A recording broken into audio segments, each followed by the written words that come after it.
mettons régulièrement des vidéos, des cultes, des enseignements, des moments de louange et d'adoration en ligne sur nos réseaux sociaux. Et je vous prie de rejoindre cette grande famille en vous abonnant et en activant la cloche de notification pour recevoir en direct, en temps direct, nos messages, nos vidéos et aimez les vidéos, partagez-les afin qu'un plus grand nombre soit édifié.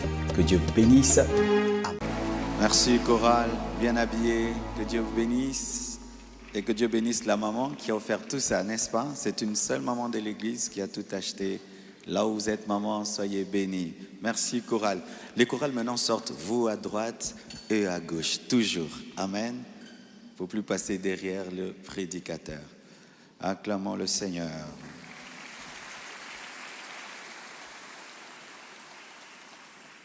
J'ai besoin d'un doux piano, d'onction en bas, doucement. Je te prie de saluer ton frère, de saluer ta sœur, le voisin, la voisine qui est à tes côtés. Je ne serai pas long, et je vous salue également, je ne serai pas long ce matin parce que nous avons l'ordination des pasteurs, des docteurs, des évangélistes, des prophètes, des docteurs et même des apôtres aujourd'hui.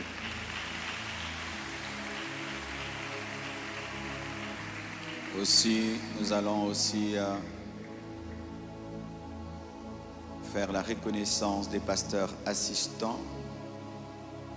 Nous aurons 17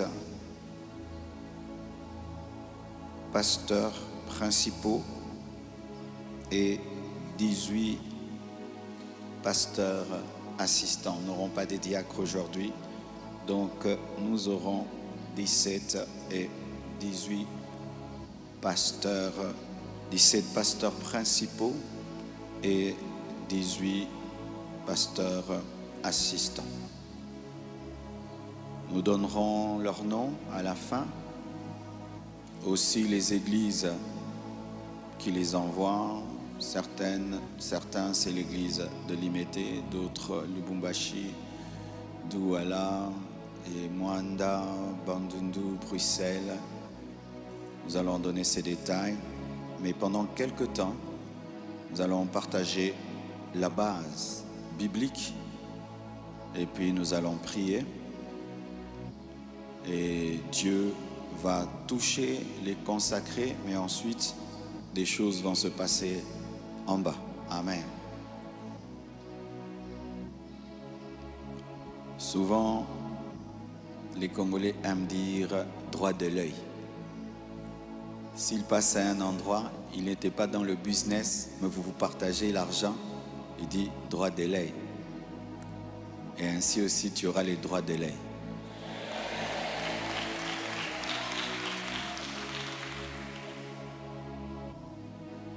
Tu peux être contaminé par l'onction. Des fois même, tu peux recevoir plus que ceux qui sont consacrés. Oui. Vous savez, j'allais dans des grandes réunions. On ne me connaissait pas. Je m'asseyais au fond là-bas. Je n'avais même pas la capacité de monter ici pour que l'homme de Dieu venu du Nigeria me touche. Mais au fond là-bas, j'avais la foi que Dieu n'était pas seulement sur l'estrade, qu'il savait que j'étais au fond là-bas. Et je prenais. Dieu va nous faire du bien. Vous savez, souvent quand je sens qu'un culte sera grave, je traîne les pieds. Alléluia. Tu sais déjà. Parce que Dieu aime l'évangélisation. Et aujourd'hui, c'est le matin de l'évangélisation. Lorsque Ésaïe est allé dans la présence de Dieu, nous oublions toujours une chose, qu'on n'a pas seulement purifié ses lèvres. On a dit, qui ira pour nous? Dans la présence de Dieu, il y a les envois de ministère. Quand tu approches quelqu'un, tu vas approcher son cœur. Et il va te révéler les problèmes qu'il a, les soucis qu'il a. Et Dieu a des problèmes. Dieu a des soucis. Le salut des âmes perdues. Le salut de l'humanité. Ces hommes et ces femmes qui risquent de mourir sans Jésus. C'est le souci de Dieu. Et quand Dieu a ce souci, il ne peut pas venir prêcher à Limete et à Kinshasa physiquement. Il a besoin de tes pieds, de ta bouche, de tes mains, afin de toucher l'humanité. Et aujourd'hui, il y a des hommes et des femmes qui ont accepté d'aller en guerre pour gagner les âmes. Est-ce qu'on peut acclamer le Seigneur? Ils vont se tenir debout sans venir ici. Ils sont à l'honneur aujourd'hui et sous la responsabilité. Acclamons le Seigneur. Plus fort. Plus fort. Ce sont les guerriers, l'armée de Dieu, les colonels de Dieu, les lieutenants de Dieu, les sergents de Dieu, des futurs généraux de Dieu. Acclamons Jésus. Alléluia. Prenez place, s'il vous plaît. Voici le sous-thème de ma prédication ce matin. Expérimente Dieu au travers de tes mains. Dis ça, expérimente Dieu au travers de tes mains. Encore. Encore. Oh, vous êtes tétanisé par la présence de Dieu. Encore. Plus fort. Maintenant, dis-le en regardant tes mains. Dis-le à toi-même. Encore. C'est ta destinée. C'est ta destinée. C'est ta destinée.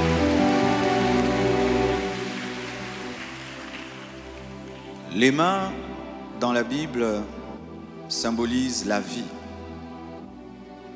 le travail, la force. Quand Dieu parle de tes mains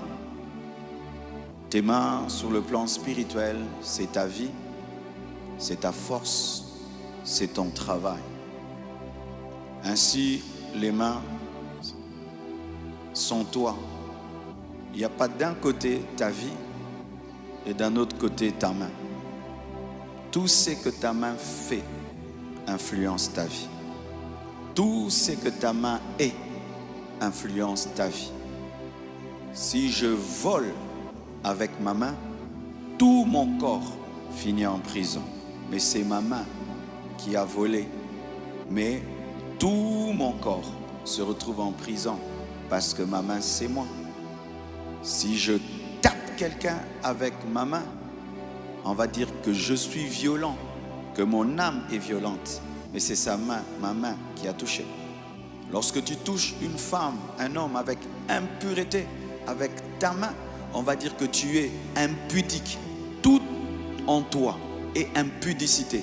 Mais c'est ta main qui a touché. Ta main, c'est toi. Hébreux 6, versets 1 à 2, la Bible dit, c'est pourquoi, laissant les éléments de la parole de Christ, tendons à ce qui est parfait, sans poser de nouveau le fondement du renoncement aux œuvres mortes, de la foi en Dieu, de la doctrine des baptêmes, de l'imposition des mains, de la résurrection des morts et du jugement éternel. L'imposition des mains est une des grandes doctrines de la Bible. Imposer les mains, c'est toucher avec la paume de ta main ou tes doigts afin d'accomplir la volonté de Dieu. C'est ça, imposer les mains, c'est toucher avec la paume de ta main ou tes doigts quelqu'un ou quelque chose afin d'accomplir la volonté de Dieu. L'imposition des mains est un point de contact avec le divin. C'est pourquoi la Bible parle tout le temps de l'imposition des mains, parce que c'est un point de contact avec le divin. L'imposition des mains, c'est un acte symbolique puissant pour la transmission de diverses grâces. Alléluia. Le frère va s'asseoir. Vous viendrez après, vous captivez mon attention. Voici quelques versets qui parlent de l'importance des mains pures dans la présence de Dieu. Vous reviendrez, mon frère. Voici quelques versets qui parlent de l'importance des mains pures dans la présence de Dieu. Psaume 18, 24 à 25. J'ai été sans reproche envers lui, et je me suis tenu en garde contre mon iniquité. Aussi l'Éternel m'a rendu selon ma droiture, selon la pureté de mes mains devant ses yeux. Selon la pureté de mes mains devant ses yeux. Et il n'y a pas les yeux de Dieu sans la présence de Dieu. Les yeux de Dieu regardent nos mains. Les yeux de Dieu regardent nos mains. La présence de Dieu honore nos mains et recherche nos mains. Quand la présence de Dieu descend, elle regarde tes mains et cherche tes mains. C'est pourquoi si tu es ici, tu vis dans des caresses impures, la masturbation, la violence, le vol, Dieu ne peut t'utiliser puissamment. Tu ne peux pas vivre dans la masturbation, dans des caresses impures, dans la violence et dans le vol, le détournement et t'attendre à être puissamment utilisé par Dieu. Quand tu voles l'argent, c'est avec tes mains. Quand tu te masturbes, c'est avec tes mains. Quand tu touches intimement une femme qui n'est pas ta femme, c'est avec les mains. Quand tu fais du mal, tu tapes, c'est avec tes mains. Et la main qui n'est pas pure ne peut être utilisée. Quand tu es un homme de Dieu, tu dois veiller à ça. Tu dois veiller ça. Si ça, c'est pas pur, ton ministère ne sera pas efficace. Dieu utilise les hommes qui ont des mains pures. Ils ne volent pas, ils ne touchent pas mal, ils veillent sur sa main. Parce que ta main, c'est toi. Quand tu te consacres, tu dois consacrer aussi ta main. Amen. Aujourd'hui, c'est une mini-école du ministère. Car je crois que cette église est faite de beaucoup d'appelés de Dieu. Car nous aurons plus de 1000 églises. Je vous dis la vérité. Que Dieu me donne une longue vie. Avant de rentrer au ciel, je vais laisser à Dieu 1000 églises.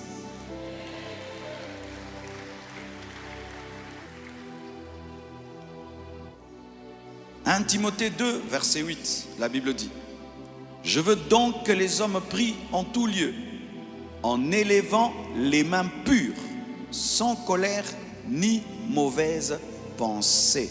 Les mains pures conditionnent l'exaucement. La présence de Dieu agrée les mains pures. Lorsque tu veux être exaucé par Dieu, purifie tes mains. Car quand nous levons, oh Dieu agit, Dieu regarde vraiment ces mains que tu présentes devant lui. Est-ce que tes mains sont pures? Dieu veut que nous prions avec des mains pures. Il ne faut pas seulement bien parler, il faut bien vivre. Il ne faut pas seulement débiter des versets, tu dois veiller sur la pureté de tes mains. Sinon, des mains impures avec une bouche qui dit des choses pures, c'est une contradiction. Il faudrait que tes mains puissent être comme ta bouche. Job 17, verset 9. Le juste néanmoins demeure ferme dans sa voie. Celui qui a les mains pures se fortifie de plus en plus. Les mains pures augmentent la manifestation de la présence de Dieu en termes de puissance. Je répète, les mains pures augmentent la manifestation de la présence de Dieu en termes de puissance. Je répète, les mains pures augmentent la manifestation de la présence de Dieu en termes de puissance. Plus en plus. Et donc, si tu as des mains pures, tu t'affaiblis de plus en plus. Si tu as des mains impures, tu t'affaiblis de plus en plus. Personne ne voit pendant que tu pêches avec tes mains, mais dans la dimension spirituelle, tu t'affaiblis de plus en plus.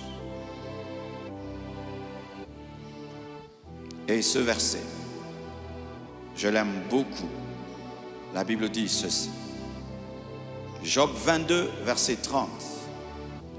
Il délivrera même le coupable qui devra son salut à la pureté de ses mains. Ce passage dit que lorsque tu marches dans la crainte de Dieu, Dieu va délivrer des personnes coupables à cause de la pureté de tes mains.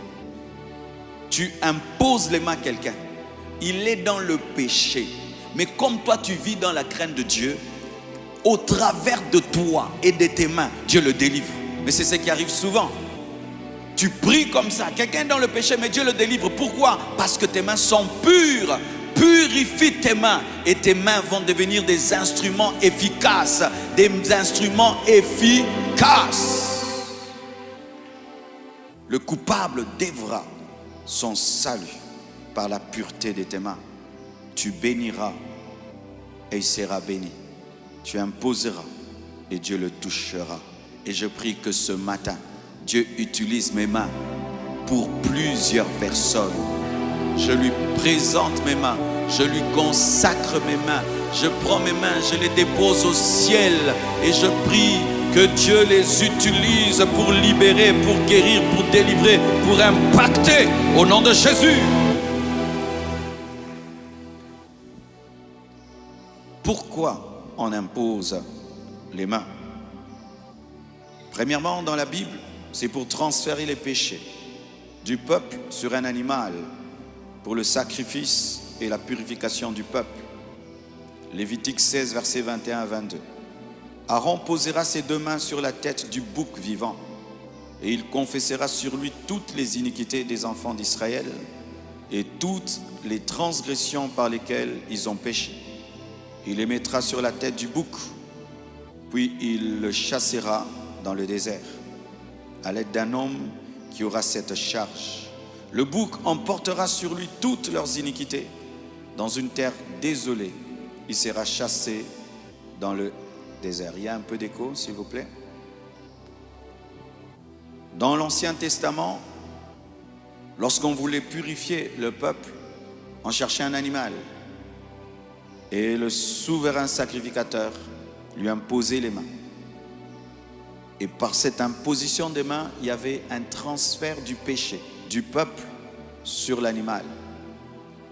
L'animal était chassé au lieu qu'Israël soit chassé et il portait en lui la culpabilité et le péché du peuple. Cela était une ombre de Jésus-Christ qui devait porter nos péchés et être condamné pour nos péchés. Aujourd'hui, dans la Nouvelle Alliance, cela ne se pratique plus où on peut transmettre à un animal les péchés du peuple, car Jésus a porté nos péchés. Il est l'agneau de Dieu, sans tache, immolé pour nous. Mais cela révèle qu'il ne faut pas jouer avec l'imposition des mains. L'imposition des mains pouvait, en ce temps-là, transmettre à un animal tout le péché des millions de personnes. En un jour, le peuple pêche et pêche et pêche et pêche, mais en un toucher seulement, tout le péché du peuple est transmis à un animal, rien que par la main. Et parce que cet animal a été touché, il est condamné, jugé, et le peuple est mis de côté. La main. Dis à ton voisin, ne joue pas avec la main. Ne joue pas avec ta main. Consacre tes mains. Ne vole pas. Ne tape pas. Pas d'impureté avec ta main. Alléluia. Pourquoi on impose les mains? Pour bénir. Marc 10, verset 16. La Bible nous dit, puis il les prit, les enfants, dans ses bras et les bénit en leur imposant les mains. Lorsqu'on apporte les enfants auprès de Jésus, les disciples refusent et puis dit, laissez les enfants venir vers moi. Jésus ne les a pas baptisés, car on ne baptise pas les enfants, on les bénit. Et il bénissait avec ses mains. La main peut bénir. Et puis tu reçois les finances. La main peut te bénir et tu reçois des ouvertures. La main peut te bénir et tout ce que tu fais commence à réussir. La main peut te bénir et des connexions nouvelles te sont données. La main peut te bénir et tu as la bénédiction. Soyez bénis, soyez bénis, soyez bénis, soyez bénis. Qui t'a béni ce matin? Personne.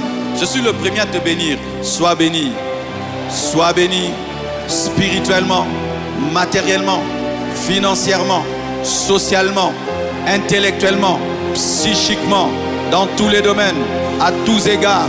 Béni, béni, béni. Même si tu es dans une famille maudite, sois béni.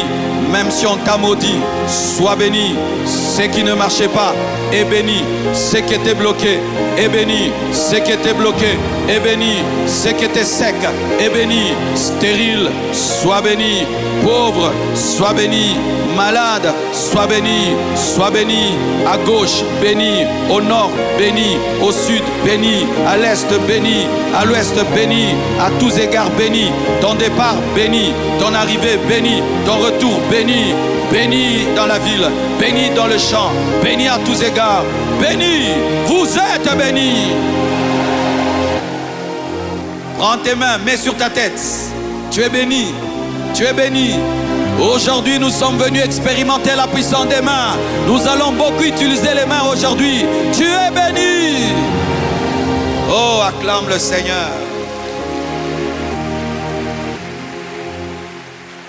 C'est ainsi que lorsque, dans Genèse 48, versets 13 à 19, on amène les enfants de Joseph auprès de Jacob, qu'est-ce qu'il fait? Il prend la main droite, il met sur Ephraïm, la main gauche, il met sur Manassé. Et que dit Joseph? Papa, ne fais pas ça. La main droite, c'est sur l'aîné, la main gauche, c'est sur le cadet, parce que Joseph connaissait la puissance des mains. C'était une culture chez eux. Ils savaient. Papa, non, tu as commis une erreur spirituelle. La main droite, si tu la mets sur le cadet, il sera plus grand que l'aîné. Mets la main gauche sur l'aîné. Il dit non, je sais ce que je fais. Parce que Dieu engendre une génération croisée, où les derniers deviennent les premiers et les premiers deviennent les derniers. Il était déjà en train d'enseigner la grâce par la croix, la grâce par la croix. Les mains étaient en train d'annoncer la croix de Jésus qui allait faire que nous les derniers, les nations, on allait devenir les premiers et Israël les derniers parce que eux auront le réveil après l'enlèvement de l'église. Donne-moi la main. Et lorsqu'il impose les mains à Ephraïm, Ephraïm devient plus grand que Manassé. Sa main droite était la plus grande bénédiction que sa main gauche. Mais je bénis Dieu, c'est que dans le Nouveau Testament, même la main gauche, c'est la main droite. Ah oui, hein? Si vous venez comme ça, je vous touche comme ça. Oh, papa vers la droite. Non, dans le Nouveau Testament, et la droite et la gauche deviennent la main droite parce que les deux, c'est Jésus-Christ de Nazareth. Que je t'impose la main droite ou la gauche, dans le Nouveau Testament, tu reçois la bénédiction de Jésus. Mais nous voyons que ce symbolisme était puissant parce que comme il avait touché le cadet avec la main droite, le cadet est devenu plus grand que l'aîné. Les mains. Ne faites pas n'importe quoi avec vos mains. Veillez sur vos mains. Les hommes qui se sanctifient ne touchent pas n'importe quoi.